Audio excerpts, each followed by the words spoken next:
Bom dia a todos. Então, damos abertura aí para o nosso primeiro ciclo de encontros sobre direito, violência e arte, distopias cotidianas em Black Mirror.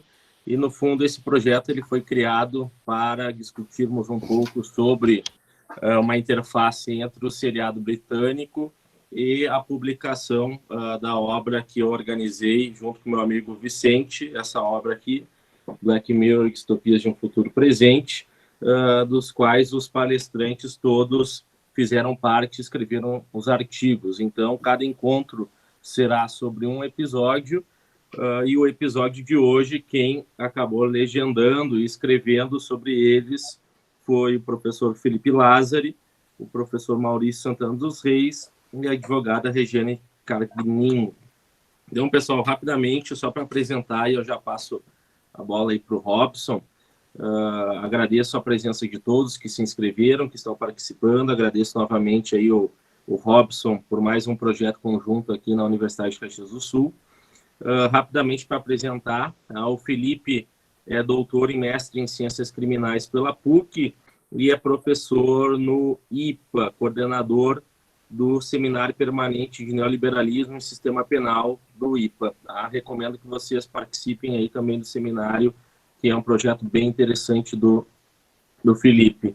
O Maurício, ele é advogado criminalista, mestre em Ciências Criminais e é professor universitário na área de Direito Penal e de Processo Penal, também possui algumas especializações na área. A Regiane é advogada, coordenadora do Núcleo de Prática Jurídica da Faculdade Senec de Farroupilha e também faz parte do grupo de estudos avançados sobre autoritarismo e sistema penal do IBCCRIM aqui de Caxias do Sul. Então, pessoal, estamos entre amigos, sejam todos muito bem-vindos. É um prazer tê-los conosco novamente na nossa casa. As portas da instituição sempre estão abertas a vocês. Então, eu passo aí a palavra para o Robson fazer a sua recepção inicial e a gente já inicia. Valeu, Bruno. Da mesma forma, eu queria aqui agradecer a generosidade da Regiane, do professor Maurício, do professor Felipe e também, Bruno, você tem se mostrado aí um incansável nessa busca, né, pelo aperfeiçoamento tanto do conhecimento da área das ciências criminais, e então aqui fica mais uma vez esse agradecimento por estar participando de projetos que de alguma forma vão refletir muito depois na formação, né, dos nossos alunos. E agradecer a todos os alunos que estão aí aderindo ao projeto, tanto esse como o do bate-papo na quinta-feira. Então, quero mais uma vez aqui só registrar o meu agradecimento e aos colegas, né, que estarão participando. Esperamos tê-los aqui na universidade em outras ocasiões no futuro. Tá? Muito obrigado e um bom dia a todos.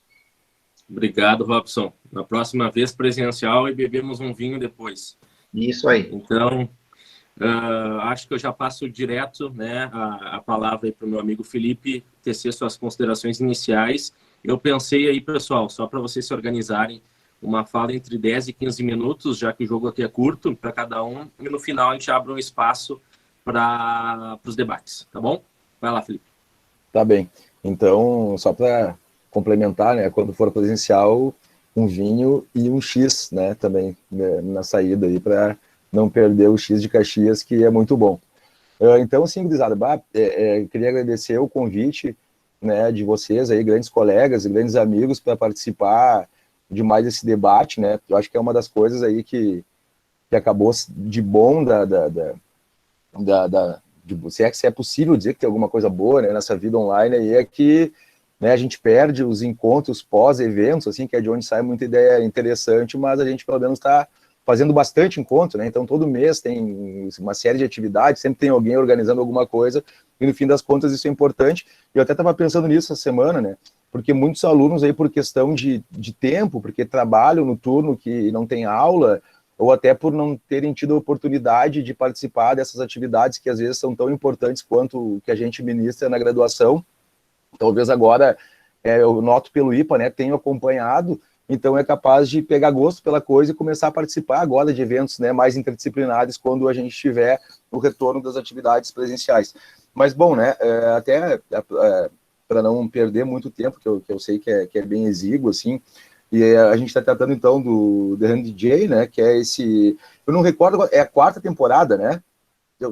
Quarta, né? Exatamente. Do Black Mirror, que eu acho que é um seriado, né, extremamente importante, e até já parabenizo o Bruno pela obra e pela importância, porque realmente, né, é um seriado que permite com que a gente pense, reflita um pouco sobre algumas questões da vida cotidiana hoje, né? E aí, então, o que acontece? Se eu tivesse escrito esse artigo hoje, eu teria escrito ele bem melhor e talvez tivesse ido para outros lados, porque eu li outras coisas mais interessantes que eu já tinha lido na época que poderiam servir, né? Então, até a crítica que eu faço ao meu artigo, que ele está muito ali baseado na historinha do casal e tal, mas, enfim, eu acho que, assim, nesse episódio, mais precisamente, eu acho que as duas coisas que eu gostaria e que eu quis abordar nesse escrito, enfim, primeira coisa é o neoliberalismo, né? E a segunda coisa que eu abordei muito pouco foi a questão das tecnologias algorítmicas, né? Então, são dois pontos, eu acho que talvez mais fundamentais desse, na minha opinião, né? Porque é óbvio, esse episódio, se um professor de literatura, de repente, for fazer uma interpretação, ele vai ir para um lado completamente diferente. Então, eu tô falando aqui da minha parte, né? Então, o que acontece? Eu gostaria de dividir, então, essa minha fala rapidinha em 2 pontos. Primeiro, questões comportamentais e, segundo, questões tecnológicas, né? Então, em termos de comportamento, né, e também em termos tecnológicos, eu acho que é importante pensar no marco neoliberal, né? Marco neoliberal que eu digo porque a gente costuma pensar que o neoliberalismo ele fica muito restrito à dimensão político-econômica, governamental, quando na verdade não é bem assim, né? O neoliberalismo já acabou permeando as nossas condutas, as nossas vontades, os nossos desejos, enfim, segue influenciando nossos comportamentos, né? Então o casal do filme me parece um casal bem neoliberal nas suas atitudes, assim como nós também, que a gente está produzindo bastante, muito mais talvez do que deveria, por uma série de questões, né?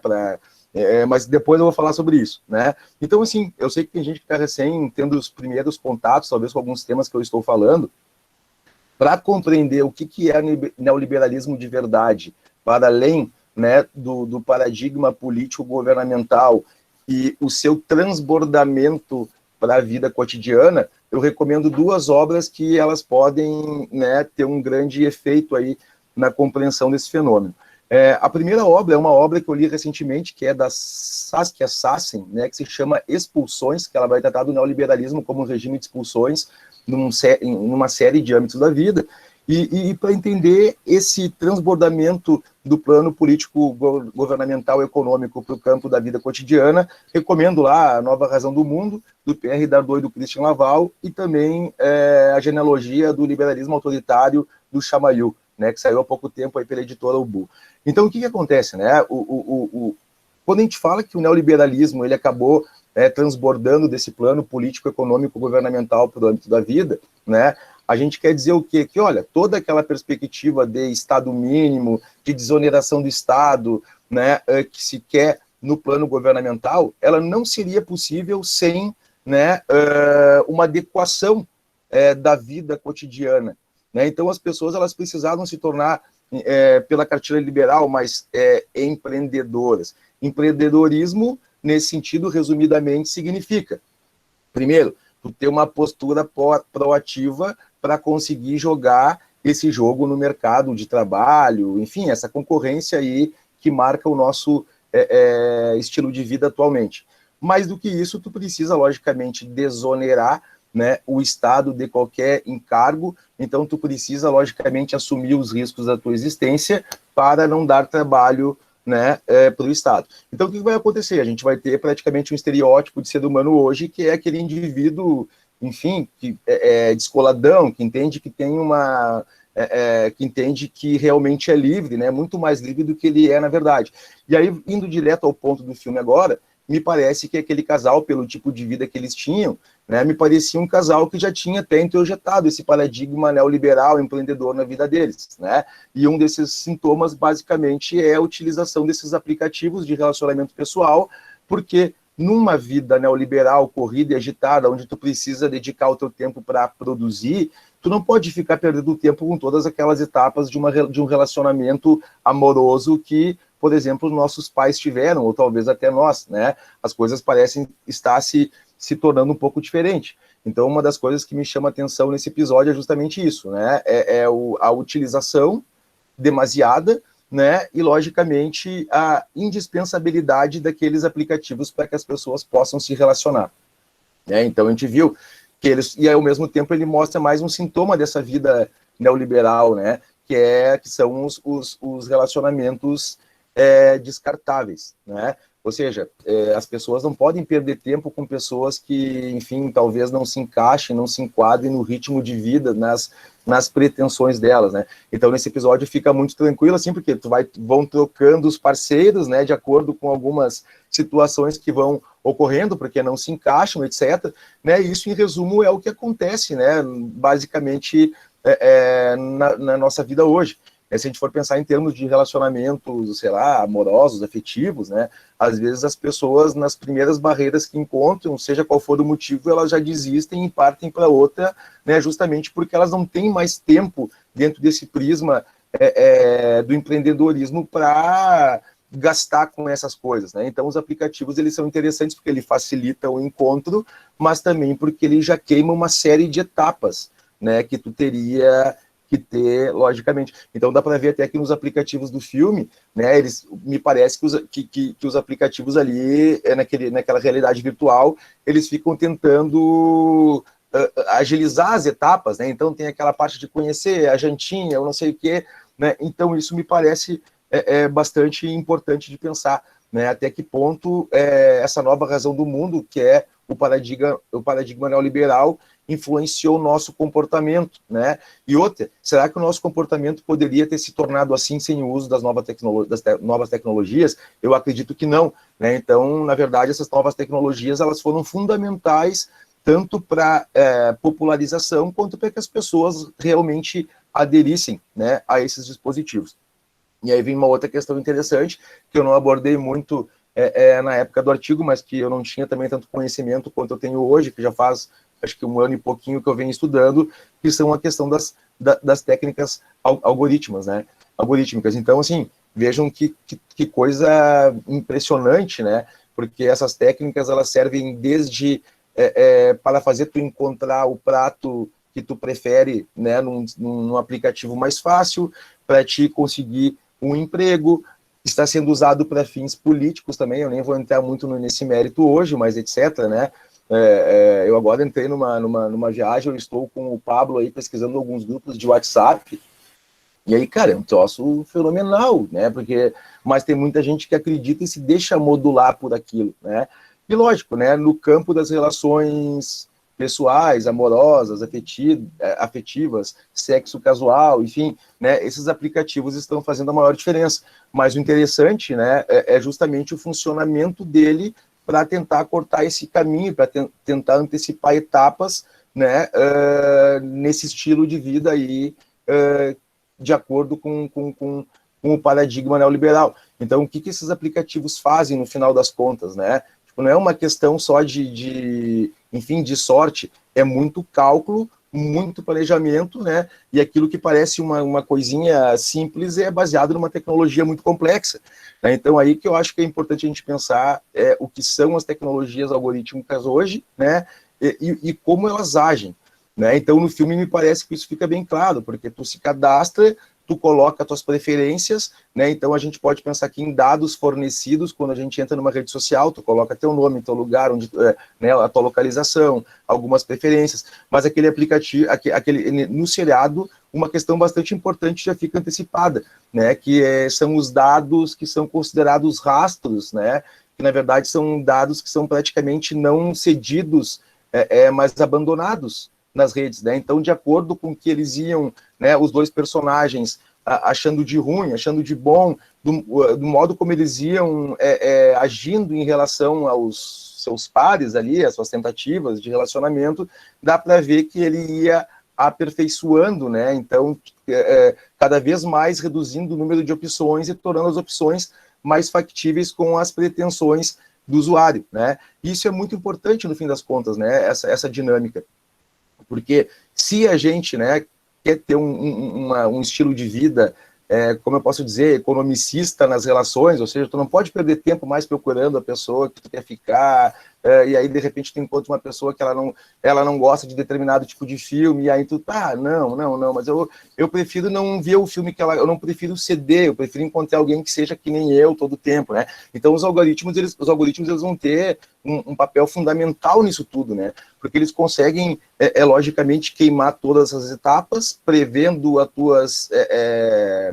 tuas preferências, antecipando as tuas expectativas, e mais do que isso, né, fornecendo uma sensação de liberdade e de espontaneidade, né, nessa dinâmica. Então, tu acha que aquilo ali tudo é muito natural, tu está exercendo a tua liberdade, e pelo que até esses dias eu estava vendo uma entrevista de um casal que se conheceu pelo Tinder, alguma coisa assim, né, eles acham que foi uma sorte divina, alguma coisa assim, quando na verdade foi, né, os algoritmos que providenciaram esse encontro de pessoas que logicamente têm preferências tão idênticas, né. Então, acho que o ponto central é esse, a gente pensar, neoliberalismo é importante, eu acho que sim, a gente não pode hoje em dia, e eu tenho visto isso cada vez mais, tanto no campo da história, campo das artes, né, tudo vem passando por uma análise preliminar do que o neoliberalismo significa, do que ele representa, não nesse plano político governamental, mas no campo da vida cotidiana, né, porque, na verdade, é uma modificação de comportamento muito drástica, né, ou seja, a gente tem um comportamento hoje muito diferente dos nossos pais, nem dos nossos pais, se vocês pegarem as crianças que foram educadas na era da internet, eles já vão ter, né, um comportamento diferente da gente que ainda presenciou o mundo offline, né, então a gente não conseguiria, né, também se adaptar a esse novo regime de vida se não fossem essas ferramentas virtuais, né, só que é lógico, elas ao mesmo tempo que facilitam, elas vão criar uma série de problemas, né, para na nossa existência. Então a gente vai ter aí mais angústia, a gente vai pagar um preço, na verdade, pelas etapas queimadas em qualquer âmbito, né? Então, até se for pensar nesse âmbito dos relacionamentos amorosos aí, que é o que trata, né? E até uma coisa importante, né? Porque o Black Mirror, ele é um seriado que faz a gente pensar, né? E tem uns seriados assim que são fenomenais, né? Tipo, que parece algo muito distante, mas eu acho que o Hang DJ, ele é o seriado talvez o que mais represente o agora, né? Porque todos aqueles dispositivos ali em que pese os layouts que eles usam no filme, que algumas coisas a gente não tem hoje, isso já existe, né? E já existia até antes de sair aquele episódio. Então, eu acho que ele é bem realista nesse sentido, por tratar de dispositivos que a gente já usa, né? Não é algo que tu vai colocar um chip na retina e que tu vai ter memória, não, aquilo ali é algo que já acontece, né? Então, eu acho que ele deixa bem claro, né, a introjeção desse tipo de comportamento de pessoas, entre aspas, né, descoladas, que precisam assumir os riscos da sua existência e não tem tempo para mais nada. Isso aí vão ter reflexos que eu não vou poder abordar aqui pela questão do tempo, né? Mas a gente vê que os personagens, eles fazem bem esses estereótipos, né? A gente vê a necessidade também do uso das tecnologias virtuais, dos dispositivos virtuais apoiados em tecnologia algorítmica para poder, né, realizar esses desígnios aí, porque sem elas tu não teria como fazer uma aproximação nesse nível, né, em aproximar pessoas com preferências semelhantes, né, e por fim eu acho que o que fica evidente também é justamente o que a gente perde, né, com esse estilo de vida e com essas tecnologias, né, já que a gente perde substancialmente, talvez, coisas que sejam o que havia de mais humano em nós, né? Então, isso aí me parece que é bastante perceptível também. Ainda bem ali que eles tiveram um final feliz, eu acho que deu, né? Aquilo ali foi importante, esse match final ali foi algo importante, mas, então, a gente pode até romantizar, né? Mas eu acho que a gente tem que pensar muito criticamente, né? Esse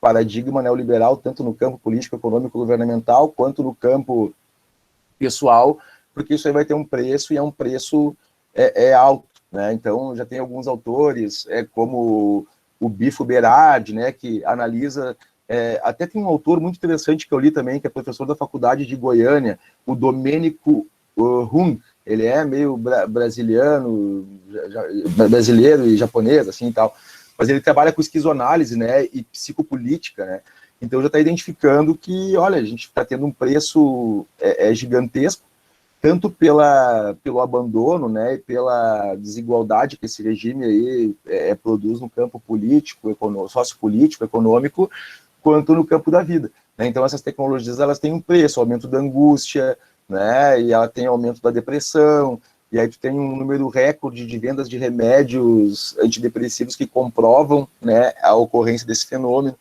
Então, ao mesmo tempo que isso aí traz um monte de facilidades, né? E o caso do filme é exemplar, porque demonstra ali que foi muito mais rápido para eles encontrar, né, a alma gêmea, metade da laranja, do que talvez tivessem que batalhar aí, como era na década de 90, né, início dos anos 2000, mas isso aí pode ter um preço, e até certo ponto eles também pagaram esse preço aí, né, ao longo de toda essa dinâmica aí que o filme retrata. Então, inicialmente, assim, até para deixar um tempo para a gente poder dialogar depois, eu acho que esses são os principais pontos, assim, que me chamam a atenção e que, se eu pudesse escrever hoje esse artigo, eu teria abordado com mais profundidade. Obrigado, Felipe. Excelente exposição. E eu passo de imediato, em virtude do tempo, a palavra para o meu querido amigo Maurício. Bruno, vou só fazer aqui um parênteses, vou fazer um pedido. Eu vou deixar a Regiane começar e daí eu complemento, pode ser? Pode ser, Regiane?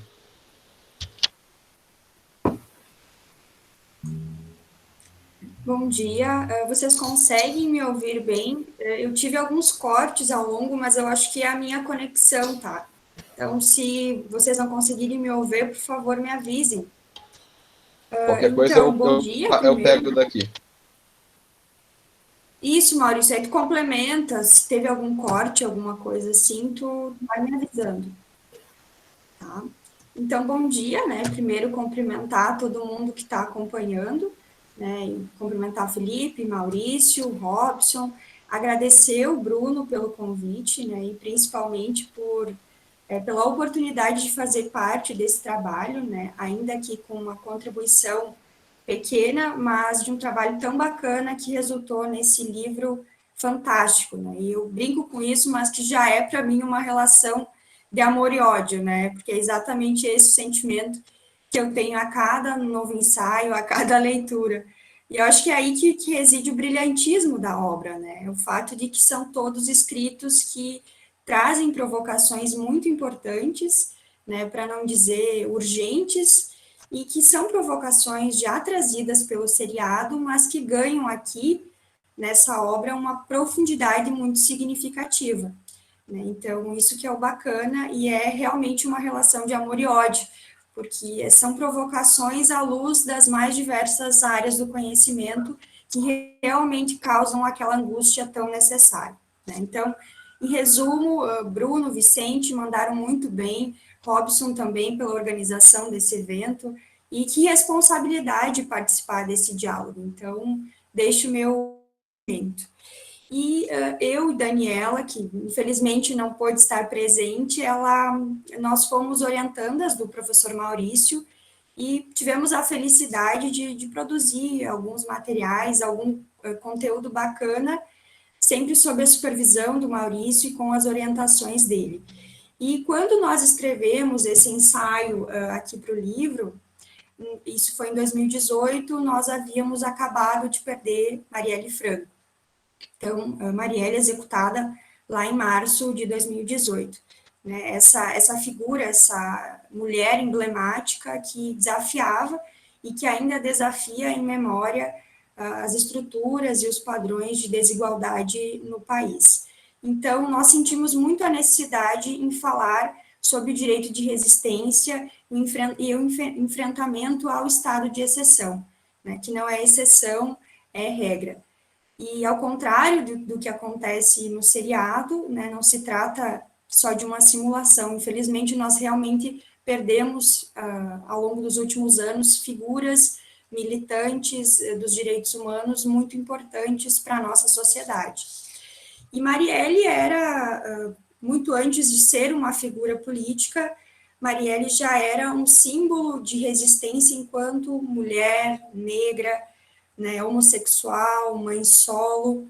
Então, quando ela se insere na vida pública, ela acaba simbolizando uma dupla resistência, né? Enquanto enquanto individualidade, enquanto sujeito, e também enquanto defensora dos direitos humanos e dos direitos das minorias.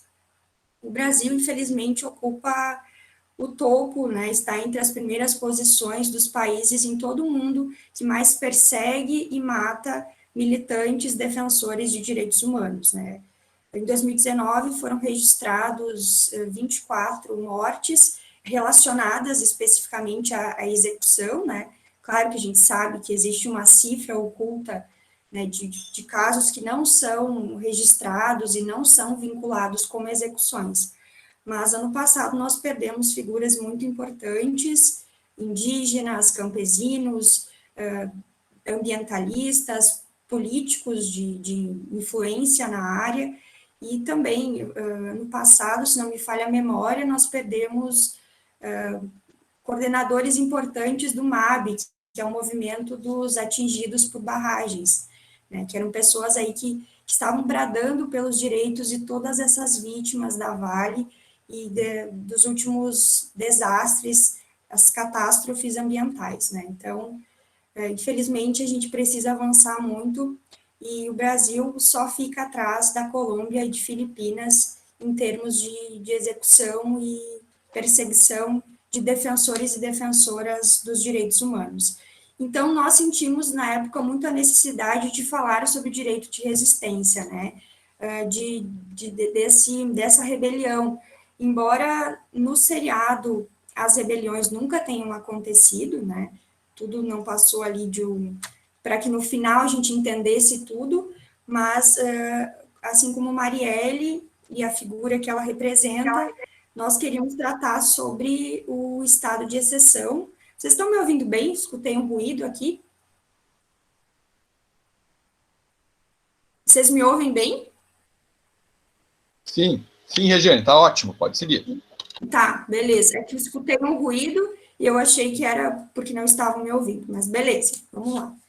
Então, nós decidimos trabalhar, embora Hang the DJ comporte várias interpretações, como muito bem fez o Felipe, né, em trazer essa aproximação com o neoliberalismo e essa nova onda tecnológica e de aquisição de dados e de utilização toda essa tecnologia cotidiana, nós optamos por trabalhar com o estado de exceção, direito de resistência, né? E esse trabalhar com esse episódio em específico, escrever como ele, na verdade, serviu como para mim, serviu como uma autocrítica, né? O que eu estou fazendo contra o sistema em que nós vivemos, né? Ou se eu estou simplesmente acomodada com ele. Tem um trecho do episódio que a protagonista refere que, será que esse sistema não está só cansando gradualmente a gente, né, até que ela cuspa ao final uma última oferta e todo dia a gente está um pouco menos feliz, um pouco menos resistente, um pouco mais flexível, até o ponto que a gente simplesmente aceita. E se a gente for interpretar o nosso cenário nacional, parece que é exatamente nesse sentido que as coisas estão sendo conduzidas, né?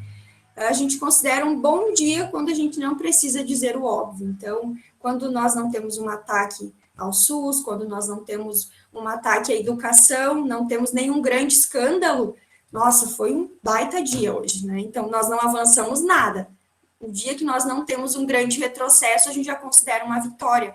E isso me parece um sistema cansando todos nós, né? Quem dera, né, que isso fosse só uma simulação e que, ao final, ia vir o resultado lá, 99,8% incompatível com o governo. Eu ficaria bem satisfeita, mas não é essa a realidade, né? E eu vou passar para o Maurício, que vai aprofundar um pouquinho mais o tema em si do nosso trabalho. Obrigado, então. Regiane, é sempre um desafio, né, falar depois de pessoas aí que a gente admira, o Felipe aí, baita parceiro, várias ideias, e está sempre pesquisando, e é um cara muito ativo aí, publica bastante.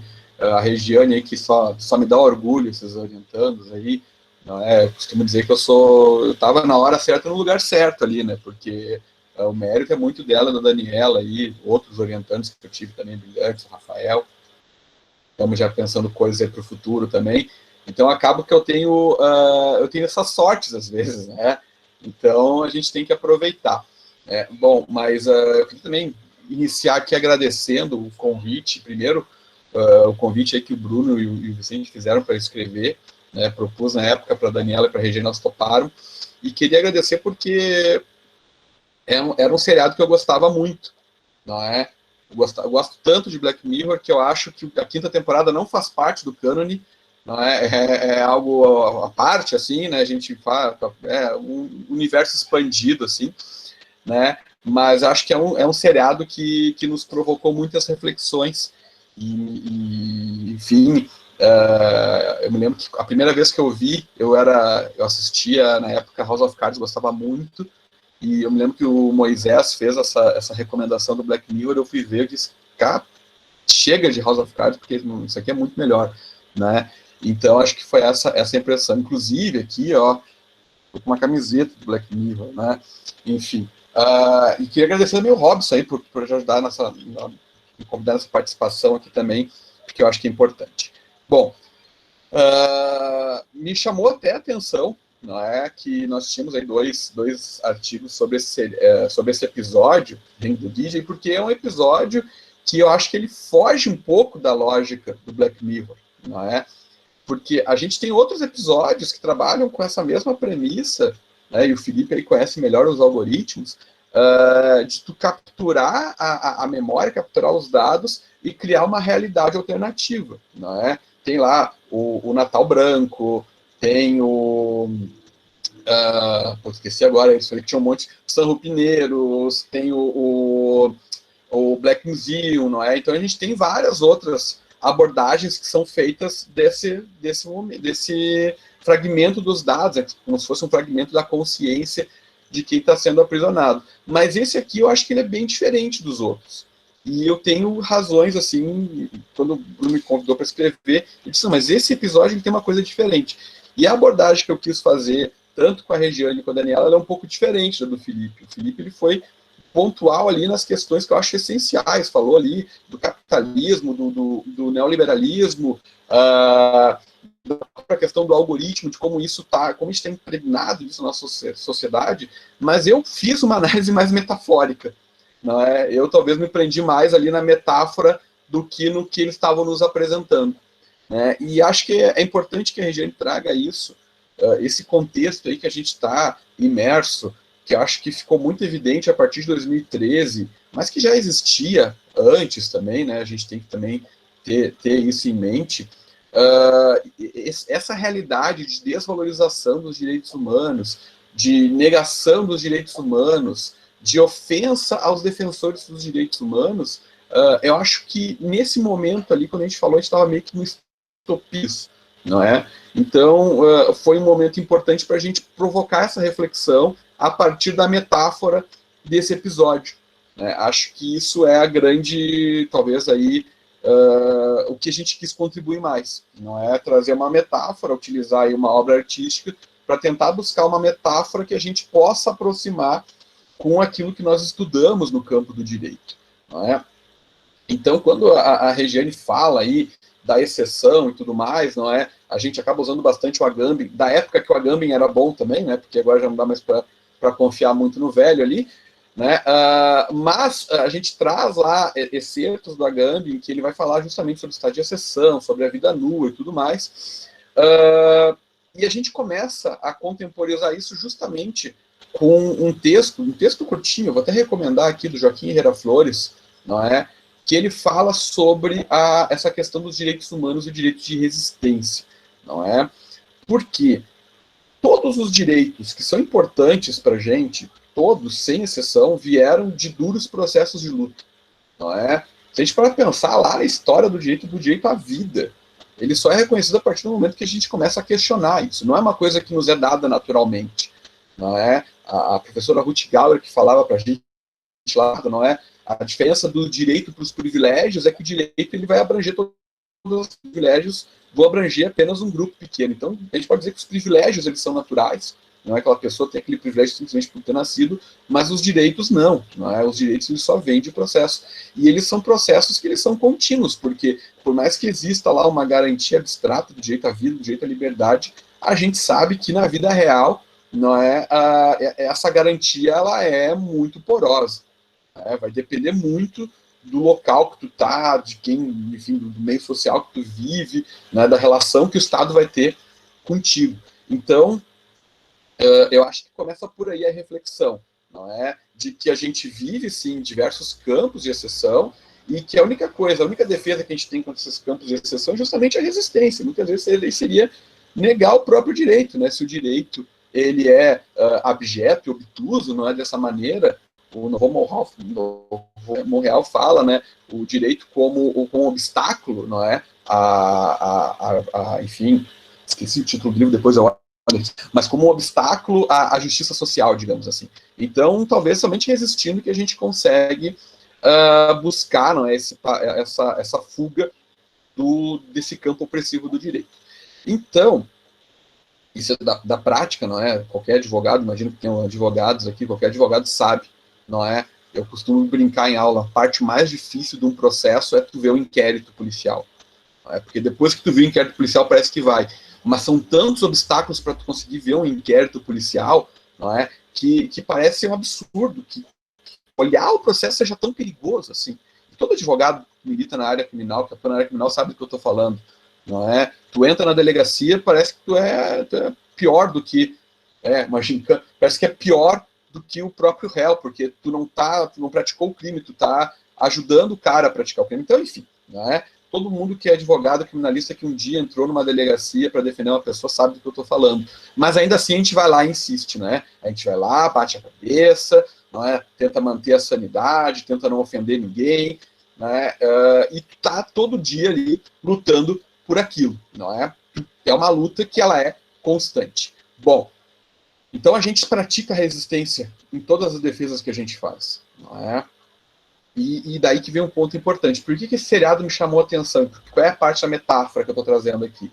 Eu não me prendi muito no fato de ser o Tinder, nos algoritmos, não me prendi a isso. O que eu me prendi foi que o algoritmo esse, né, que a gente vai descobrir depois do programa, ele promete 99,8% de chance de sucesso. Não é? Então, onde é que está esse sucesso? Esse sucesso não está em tu aceitar o algoritmo. Porque o que ele faz? Ele vai te mostrando pessoas e tu vai entrando naquela vida. Tu fica naquele torpor, não é? Que a Regiane e o Felipe falaram ali, tu está anestesiado naquilo. E aquela anestesia, ela te prende lá dentro. Tu não consegue sair do algoritmo enquanto tu está anestesiado. Eles só conseguem sair do algoritmo quando eles quebram as regras. Não é? Eles só conseguem encontrar o match deles quando eles quebram as regras. Porque na medida em que eles estavam seguindo as regras, eles estavam apenas, digamos assim, se aprofundando mais naquele algoritmo, se imbricando na alternativa. A única forma que eles têm de romper com a realidade alternativa, e essa que eu acho que é a metáfora que me chamou tanto a atenção, é quando eles dizem, não, para eu sair daqui eu vou ter que romper as regras. Porque enquanto eu não romper, eu estou aprisionado aqui. Então, para mim, esse episódio, ele é um dos poucos episódios do Black Mirror que ele é otimista, não é? Digamos assim, a gente pode dizer não para isso. Eu posso não aceitar isso. Tem outros episódios que parecem ser otimistas. Eu acho que eu confundi, não é São Junipero, é Rupineiro, eu não me lembro, tá, gente? Desculpa, eu tô um pouco velho já. Mas nesse episódio, todo mundo também compra uma ideia otimista. Eu não acho que ele é otimista, porque lá tu tá preso, tu não tem como sair mais, a tua consciência não tem como sair mais de lá. E aqui não, aqui tu consegue te libertar da tua consciência, por mais que, evidentemente, né, a gente está numa vida em que o real e o virtual se confundem, e isso tudo é aparelhado pelo neoliberalismo e capitalismo, como muito bem falou o Felipe. Mas, num determinado momento, a gente tem a chance de dizer, não chega, vou enfrentar isso aqui, e pode ser que eu apanhe, não é? Eles tinham um medo real, né, dos agentes, de vou apanhar desse cara, mas eu vou enfrentar, porque a única forma que eu tenho para poder seguir em frente é resistindo. E essa é a lógica dos direitos humanos, não é? Essa eu acho que é a lógica, e daí eu acho que quando a gente pensa a justiça penal, não é, a criminologia, no fundo a gente está pensando em direitos humanos também, não é? A preocupação não é? Eu costumo dizer isso em aula. A preocupação não é, muitas vezes, o título da prisão, se o cara está preso preventivamente, se ele está condenado. A preocupação é a prisão, ponto. Não é? É isso que a gente está pensando. Então, a gente parte dessa premissa metafórica de tentar trazer esse questionamento. Olha, a forma que a gente tem para enfrentar isso é a resistência. Não é?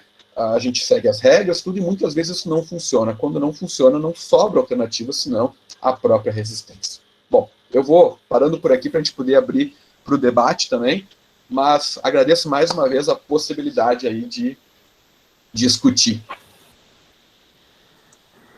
Obrigado, Maurício. Obrigado, Regiane. Eu não sei se o Robson quer fazer alguma colocação, alguma provocação. O Felipe já está com o microfone aberto.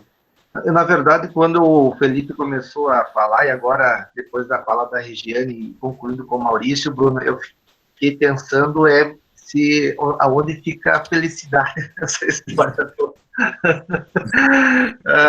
Se somos felizes, né? O que é ser feliz, né? E fiquei pensando, meu Deus do céu, né? Que loucura. Então, porque às vezes o que nos move, né, no preenchimento, às vezes, de emoções, é justamente esse sentido de felicidade.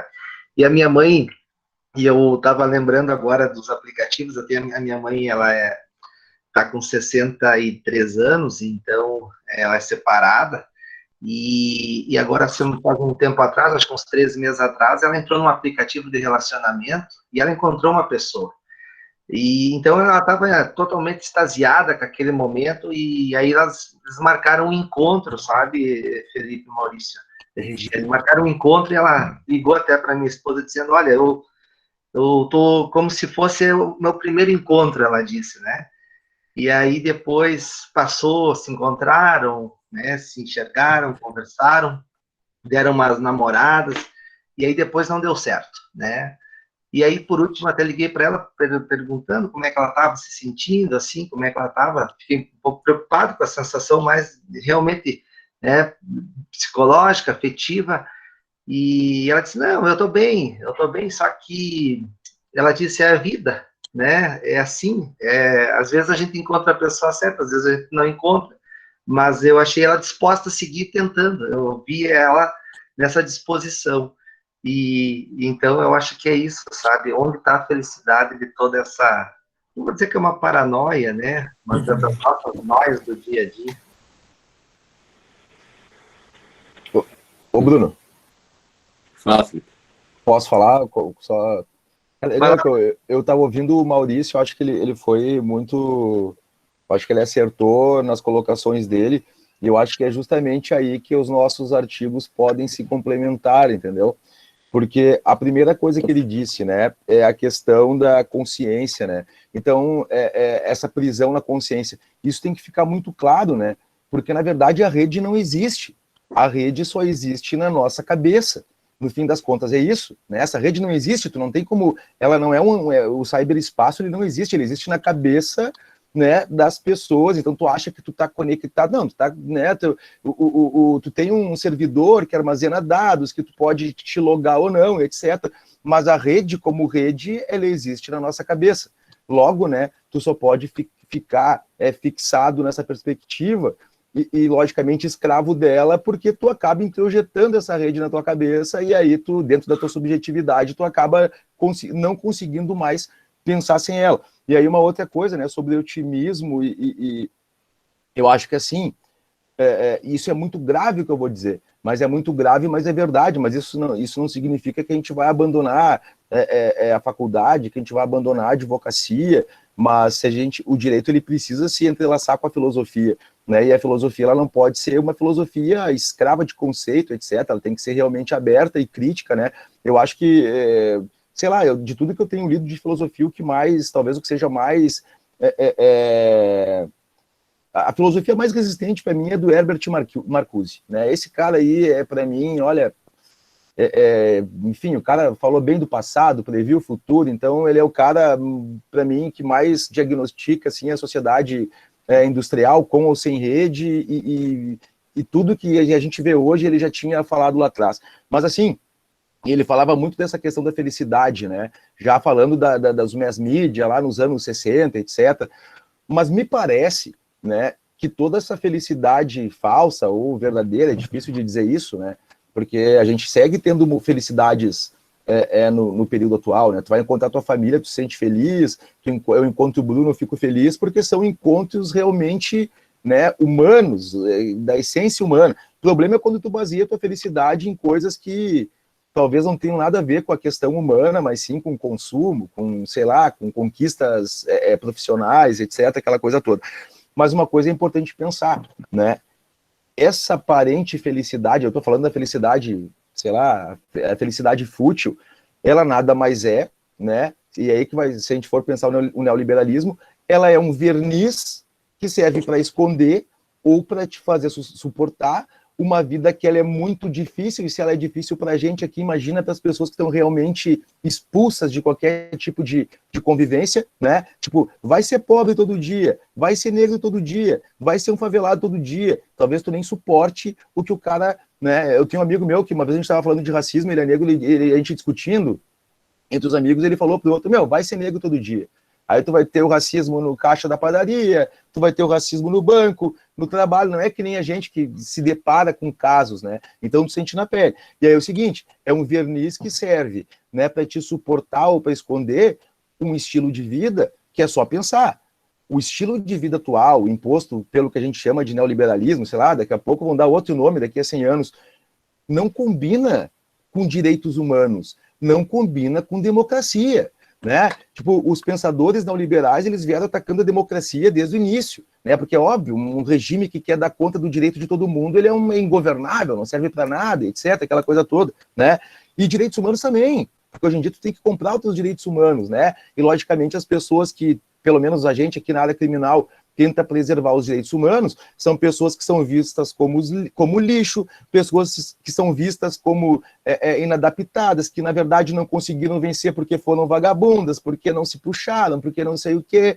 Então, assim, né, o Bobbio, isso aí, cara, eu acho que quando eu fiz a minha tese de doutorado, eu tive vários temas que me interessavam muito, assim, e eu fui pegar os livros do Bobbio lá só para escrever uma parte sobre democracia que eu precisava escrever para fechar, e ele falou uma coisa que é fundamental, né? Ele disse, cara, Constituição, lei escrita não serve para nada, se isso morrer na cabeça das pessoas, acabou, e é o que aconteceu em grande medida no mundo, né? Porque a gente tem essa polarização aí política, etc., mas vejam, por exemplo, né, uma ideia, eu não quero entrar em política, porque eu acho que qualquer um tem o direito de pensar, e é uma lição que está acontecendo no mundo hoje em dia, até para quem é mais esquerda, né? Para te aprender a valorizar, por exemplo, aquele conservador que é sadio, aquele liberal que é sadio, e não esses loucos fascistas que a gente vê por aí, né? Então isso é importante, porque vejam, Donald Trump, por exemplo, né, que está sendo escrachado até pelos próprios membros do partido dele nos Estados Unidos, sei lá, 50, sei lá, metade da população americana basicamente votou nele.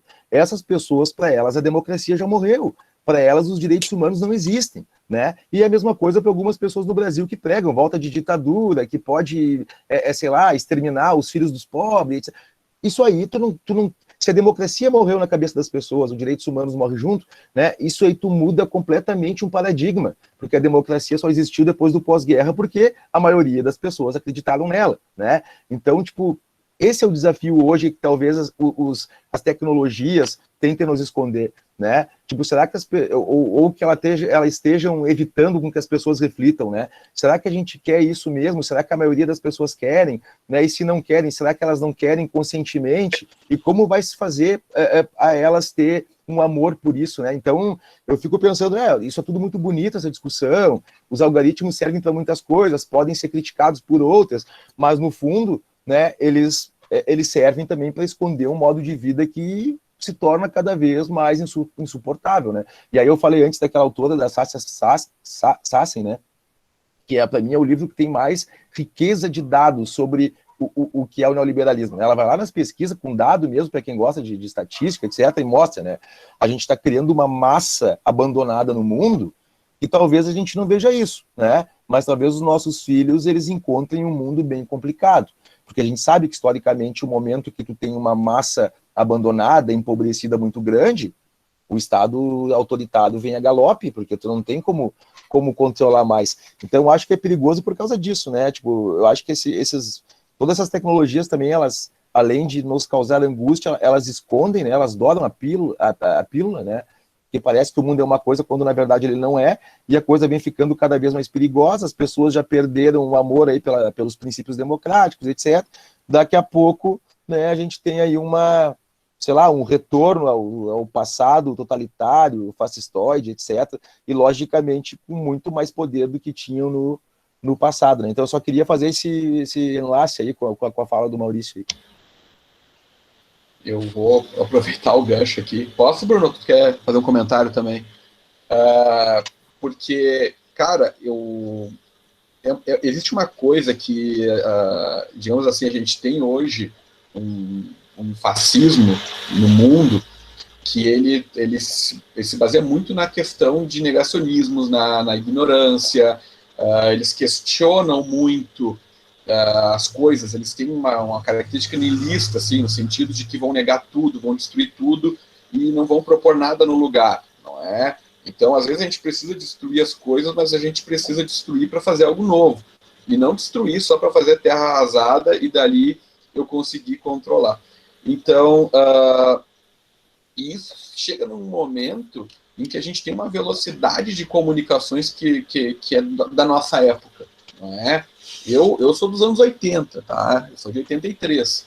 Eu vivi a internet dos anos 90, era um lixo, não tem como comparar com o que é hoje. Era cara, só podia entrar depois da meia-noite, porque senão tinha que pagar telefone lá, meu pai ficava louco comigo, aquelas coisas todas, né? Então a gente era extremamente lenta e tudo. Mas naquele período em que ela era mais lenta, ela já era, assim, promissora, porque em tese tu teria toda a informação do mundo ali. E uma coisa que a gente sempre ouvia, né, a gente adolescente na época, é que não dava para acreditar em tudo que a gente via na internet, né, porque tu podia fazer qualquer coisa. E hoje, o que a gente tem? O crescimento digital, a gente tem muitas pessoas que estão tendo acesso à internet de maneira precária, não é? A gente tem aí muitos planos de telefonia que te fornecem uma certa quantidade que tu consegue acessar algumas informações sem consumir teu pacote de dados, não é? Então isso faz com que tu tenha informação precária. Qual a informação que tu vai ter lá no teu grupo do WhatsApp? No teu grupo do WhatsApp, tu talvez não esteja consumindo dados para estar ali naquele grupo de WhatsApp, não é? E tu recebe uma informação que tu não pode checar, porque é uma manchete de qualquer site da vida, aí tu não pode acessar aquela manchete lá, porque tu não teria nem condições, né? Muitas pessoas não teriam condições de ver aquelas informações. Então tu pega isso aí, a gente vai perceber uma certa apropriação, não é, Felipe, desses grupos fascistas. Eu vou dar o nome para os caras, é fascista mesmo, né?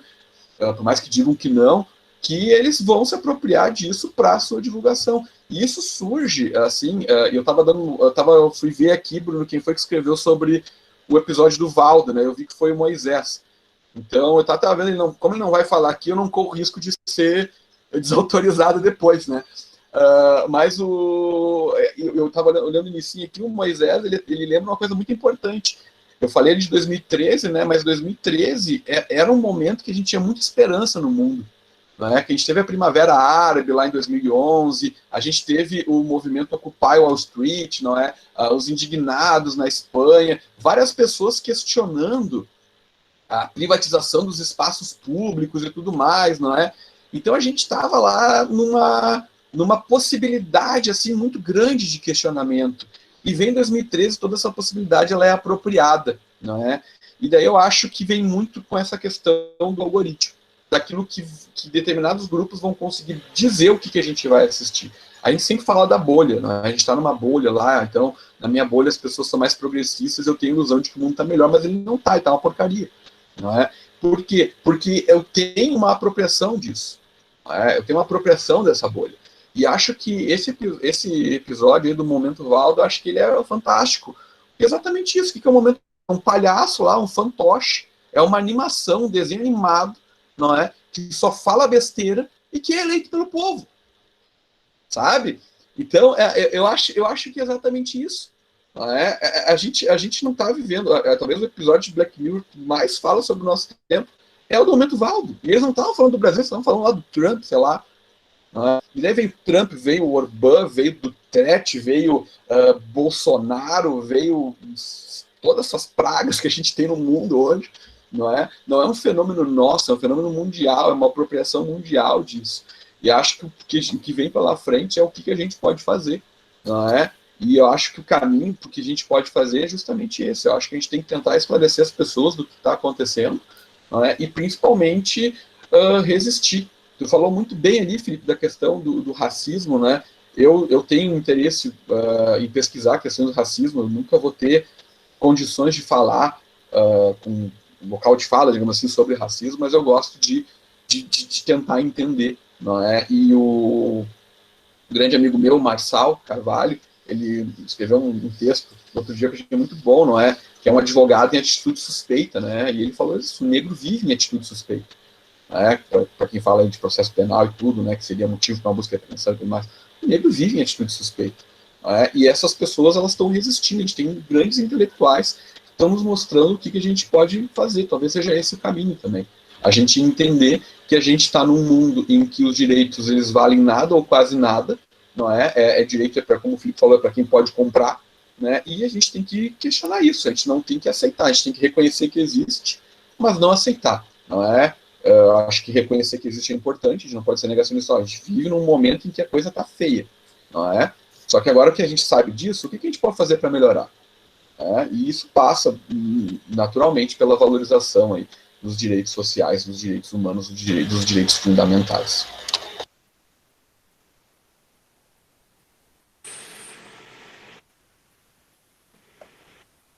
Mais alguém quer expor alguma questão?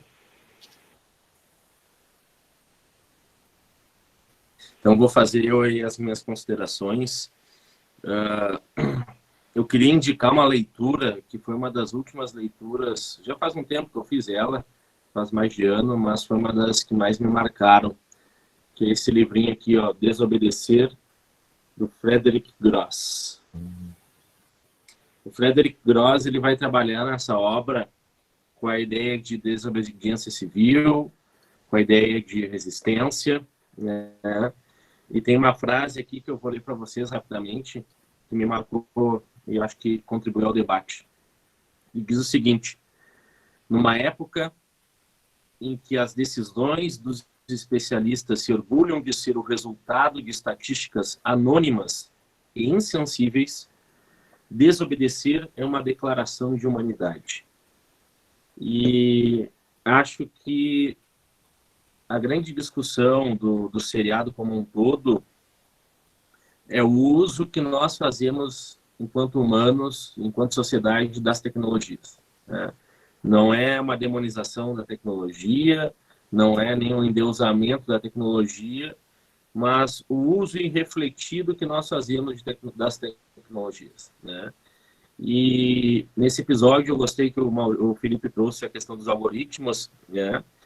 E acho que os algoritmos têm problemas, mas também, de algumas formas, não são problemáticos, né? Por exemplo, eu entro na Amazon, a Amazon rastreia qual é o meu interesse de livro, me apresenta as novidades que estão lançando, né? Um monte de livro ali sobre as novas extremas-direitas, sobre fascismo e parará, né? Eu gosto, eu vejo ali, quem não gosta é meu bolso, né? Porque eu compro demais, né? E acaba dando um prejuízo danado.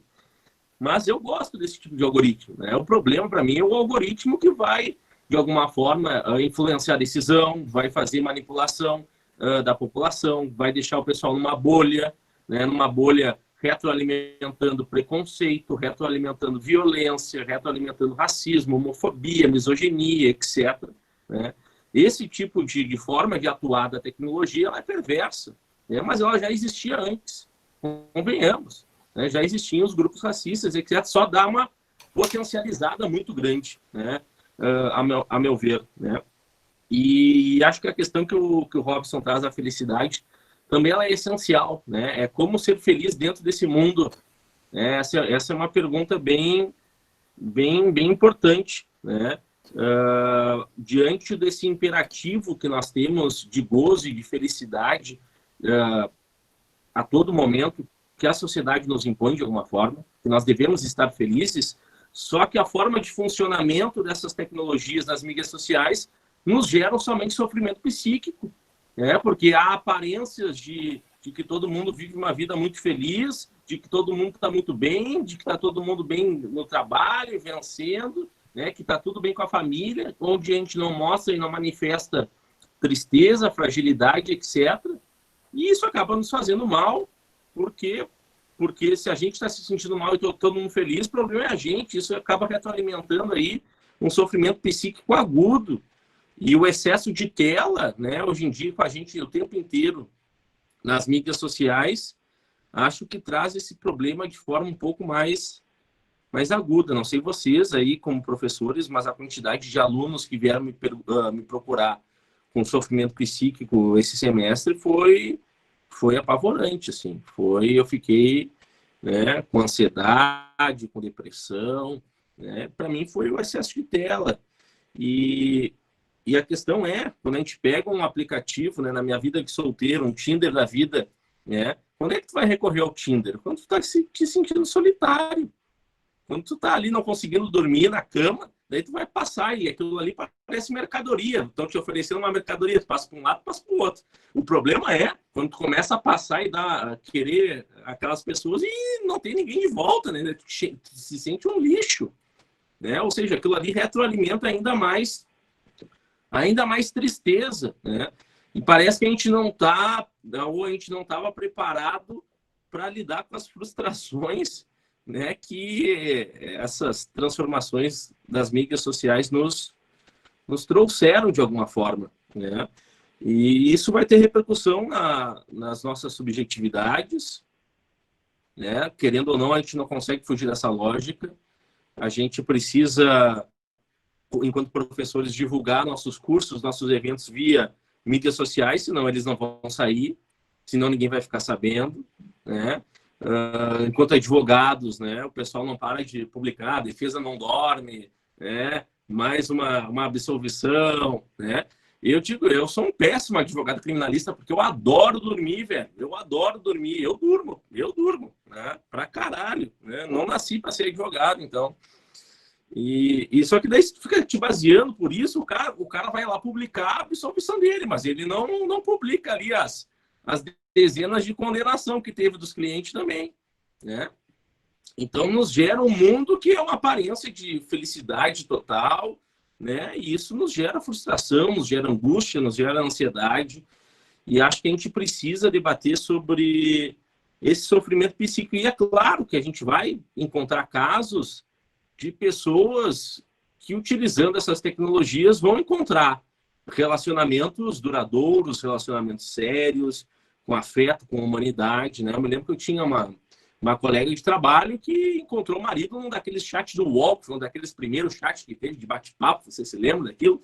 Pô, se casaram, né? Tem família, tem filho, ok, né? Mas para mim o problema são os efeitos perversos de forma irrefletida que a gente não debate, né? Que a gente não vê e que repercute na vida da sociedade como um todo e na vida da política em especial e também no nosso sistema penal, né? A gente vê aí o nosso amigo David, né, postando aí os drones perseguindo ele, né, depois de uma inquirição, acho que não lembro se foi um processo ou se estava na delegacia já, que era, mas um drone perseguindo ele ali, vigiando ele na estrada, né? Então a gente vê aí como que as tecnologias podem ser utilizadas tanto para o bem quanto para o mal, né? Digamos assim, se a gente for usar categorias morais, eu acho que vocês trouxeram muito bem aí as possibilidades, né, de reflexão sobre esses usos tecnológicos que o episódio nos traz. E eu também acho que esse episódio junto com o San Junipero, ele é o único que traz um final feliz, digamos assim, porque todos os episódios do Black Mirror te dão uma angústia do caralho, um mal-estar, e tu fica assim, meu Deus do céu. Esse aí é um episódio que te faz refletir, né, sobre coisas bem próximas, mas ele é um que dá uma romanceada, né, e a partir de uma ideia de amor, assim, digamos assim, né, de afeto, ele acaba apontando por um caminho não tão pesado, né, não tão pesado. Embora San Junipero, como o Maurício nos traz, ele mostra uma prisão no final, né? Mas aquela prisão não deixa de ser uma libertação, uma libertação de uma sociedade, né, que tinha completos preconceitos contra lésbicas, né, e elas só podem ser livres aprisionadas dentro daquela memória universal, né. Acho que o próprio episódio Queda Livre, no final, quando aquela personagem principal é presa, né, porque ela não consegue mais a pontuação e ela acaba sendo presa, e que ela grita, né, é a única vez que ela estava de fato livre, né, livre daquele dispositivo, né, e ela grita porque ela está, apesar de presa fisicamente, ela está liberta de alma, digamos assim. Ela fugiu por completo daquela lógica de governo da sociedade via aqueles dispositivos, né. E a função aqui do ciclo é justamente essa, é promover esse tipo de debate, de reflexão, né? Então, agradeço aí a fala dos palestrantes, eu agradeço o Robson, todos que nos assistiram. Não sei se alguém mais tem alguma questão para colocar. Robson? Não, eu queria só agradecer também, tá, o Maurício ali. Eu lembrei também, Maurício, da internet dos anos 90. Ainda mais o Bruno fazendo a referência. Não era fácil, fazia... Tu tinha que usar o pulso do telefone para funcionar. Se tinha alguém tirasse do gancho, caía a internet na hora. Caía a internet. Agradecer a generosidade do Maurício também aí. Valeu aí, também a todos os que estiveram conosco. Então, eu agradeço aí o Felipe, o Maurício, a Regiane, o Robson e a todos os presentes. Muito obrigado aí por essa manhã de debates e de reflexões sobre uma temática tão importante. Deixo um abraço a todos, um beijo, até a semana que vem. Tchau, pessoal. Um abração a todos aí também.